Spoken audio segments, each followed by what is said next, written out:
திருச்செந்தூர் கோயிலிலே வேளாடணும் சண்முகா,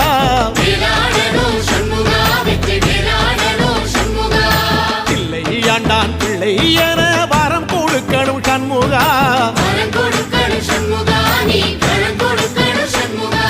கண்ணுபடும்படி சண்முகா இந்த காலம் முழுவதும் சண்முகா, உன்ன நினைக்கிற சண்முகா நல்ல செல்வம் பொழிக்கணும் சண்முகா,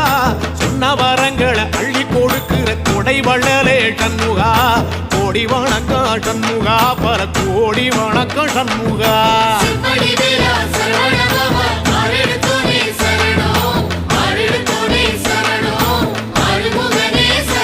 ஐயா மருதமர சத்தியமாகும் அறுபடைய சண்முகா, தங்கரதா ஏறி வந்து நீ எட்டி பாறையா சண்முகா,